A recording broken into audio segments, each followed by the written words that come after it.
సొసైటీకి సినిమా బాగుందనో లేదు ఒక మెసేజ్ లేదు, ఎంటర్టైన్మెంట్ కానీ. బట్ ఈడైతే డిఫరెంట్గా సూపర్ స్టార్స్కి ఒక మెసేజ్ ఇచ్చాడు. సూపర్ స్టార్స్ ఎవరైతే ఉన్నారో అందరూ ఇండియాలో కానీ వరల్డ్ వైడ్గా కానీ వాళ్ళకి ఆ టికెట్ డబ్బులు ఎక్కడి నుంచి వస్తున్నాయి, వాళ్ళకి ఆ స్టార్డమ్ ఎక్కడి నుంచి వచ్చింది ఒక అనేది బాగా చూపించాడు. ఆ పాయింట్ ఆఫ్ వ్యూ చాలా బాగుంది సినిమా. ఫ్యాన్ బై బయోపిక్ భయ్యా, ఒక ఫ్యాన్ బై బయోపిక్ అనుకునే కాడికి స్టార్స్ అనేటోళ్ళు ఎక్కడి నుంచి వచ్చారు? హై క్లాస్ నుంచి ఊడిపడలేదు స్టార్స్ అనేవాళ్ళు, ఒక లో క్లాస్ నుంచి వచ్చారు. ఆ లో క్లాస్ నుంచి వచ్చి టికెట్ కొనడం వల్ల ఇప్పుడు ఒకటి ఫుట్పాత్ నుంచి ఒక టికెట్ కొంటారు, మిడిల్ క్లాస్ వాళ్ళు చూస్తుంటారు, హై క్లాస్ వాళ్ళు చూస్తూ ఉంటారు. ఇంతమంది చూస్తేనే కానీ ఒక స్టార్ సూపర్ స్టార్ కాలేడు. సో ఆ సూపర్ స్టార్ అనేవాడు ఎక్కడి నుంచి ఎలా వచ్చాడని సినిమాలో మంచి మెసేజ్ ఇచ్చాడు. డైరెక్టర్లకే మెసేజ్ ఇచ్చాడు, సూపర్ స్టార్ మెసేజ్ ఇచ్చాడు. అది సినిమా బాగుందన్న. రామ్ గారికి కమ్బ్యాక్ అని చెప్పుకోవచ్చు, చాలా బాగుంది. స్టోరీలోకి వెళ్తే స్టోరీ మొత్తం చెప్పకుండా ఫస్ట్ హాఫ్ సెకండ్ హాఫ్ అని చెప్పకుండా ఒక హీరోకి తన ఫ్యాన్ ఉన్నాడని తెలిసే విధంగా ఆ సినిమా ఉంది. లాస్ట్కి వచ్చేసరికి ఏమవుతుందంటే తన ఫ్యాన్ హీరోకి ఉన్నాడన్నట్టు తెలుస్తుంది అనమాట. బాగుంది మూవీ అయితే. అది అభిమానం.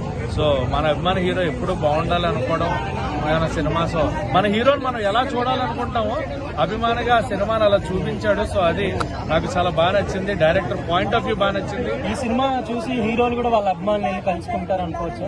అభిమానులు ఇక్కడ మీరు అడిగిన క్వశ్చన్ నేను ఎవరున్నానని నేను ఒకడు ఉన్నానని అభిమాని హీరోకి తెలియాల్సిన అవసరం లేదు. నా హీరోకి నేను ఉన్నానని తెలియాల్సిన అవసరం లేదు.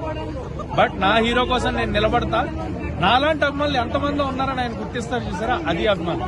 ఎంతమందిని వచ్చి కలవాలంటే ఆయన వల్ల కాదు, కానీ మనం ఉన్నామని ఆయన గుర్తించి మన కోసం సినిమాలు చేస్తూ మన కోసం వాళ్ళ ప్రాణాలు తెగించి ఎన్నో స్టంట్లు చేస్తూ సినిమాలు చేస్తున్నారు. అలాంటి వాళ్ళ కోసం మనం కూడా నిలబడుతున్నాం. సో అదే సినిమా ఇది కూడా. అండ్ రామ్ కి అయితే నాకు తెలిసి గుడ్ కమ్బ్యాక్ ఫిలిం ఇది. చాలా సెటిల్డ్ పెర్ఫార్మెన్స్. మామూలుగా రామ్ కొంచెం ఓవర్ యాక్టింగ్ ఇలా ఉంటుంది, బట్ చాలా సెటిల్డ్ పెర్ఫార్మెన్స్. అండ్ నాకు ఉపేంద్ర గారు రామ్ కనబడలేదు, నాకు సూర్య సాగర్ కనిపించారు. ఆ క్యారెక్టర్ లో అక్కడ సూర్య ప్లేస్ లో నా హీరోని, సాగర్ ప్లేస్ లో నన్ను ఊహించుకుని కూడా చూసిన కొన్ని సీన్స్ ఉన్నాయి, కొన్ని ఎక్స్పీరియన్సెస్ ఉన్నాయి. చూస్తూ అరే నా హీరో కోసం నేను చేశా కదా అన్న ఫీల్ నాకు వచ్చింది కదా. అలా ప్రతి ఒక్క అభిమాని కనెక్ట్ అవుతాడు అన్న ఈ సినిమాకి. సో ఖచ్చితంగా అభిమానులు థియేటర్ లో చూసి తన అభిమాన హీరోని ఎలా చూడాలనుకుంటున్నారో చూసే ఫిల్మ్. అండ్ మెయిన్ గా భాగ్యశ్రీ బోర్సే గారు మంచి క్యారెక్టర్ సెలెక్ట్ చేసుకున్నారు. అండ్ నాకు confidence that you are going to be in some other heights in future. Bhagyashri గారు విల్ బి ఫ్యూచర్ స్టార్, డౌటే లేదు. కాంతా తర్వాత ఇది రెండు కూడా performance peaks. And Murali Sharma గారు, రావు రమేష్ గారు, రాహుల్ రామకృష్ణ గారు, and songs, background music, everything was perfectly fitted film. And ఇలాంటి సినిమాలకు ఒకటి రేటింగ్ అడగొద్దు, రేటింగ్ ఇచ్చి మంచి సినిమాలు తప్పు చేయాలి. సొసైటీకి సినిమా బాగుందనో లేదు ఒక మెసేజ్ లేదు, ఎంటర్టైన్మెంట్ కానీ.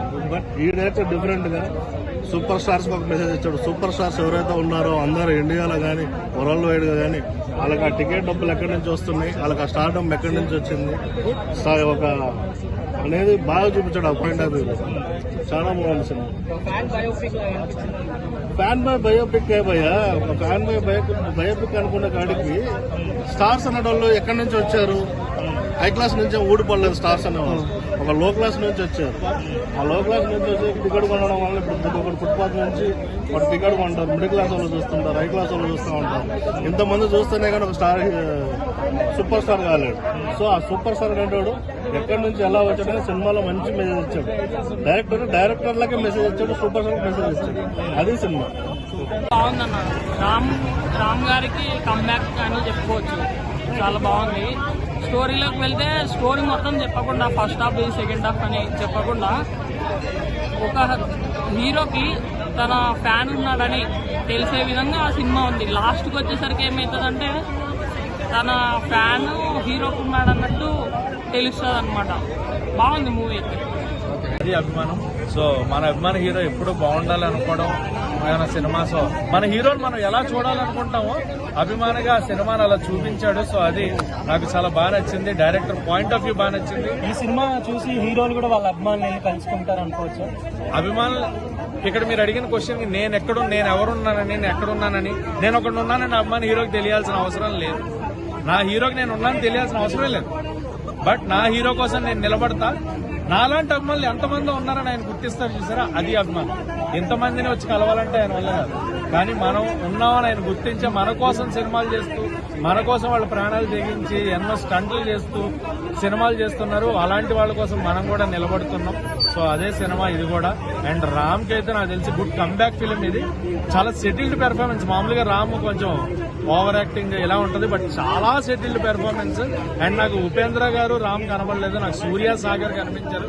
ఆ క్యారెక్టర్ లో అక్కడ సూర్య ప్లేస్ లో నా హీరోని, సాగర్ ప్లేస్ లో నన్ను ఊహించుకుని కూడా చూసిన కొన్ని సీన్స్ ఉన్నాయి, కొన్ని ఎక్స్పీరియన్సెస్ ఉన్నాయి. చూస్తూ అరే నా హీరో కోసం నేను చేశా కదా అన్న ఫీల్ నాకు వచ్చింది కదా.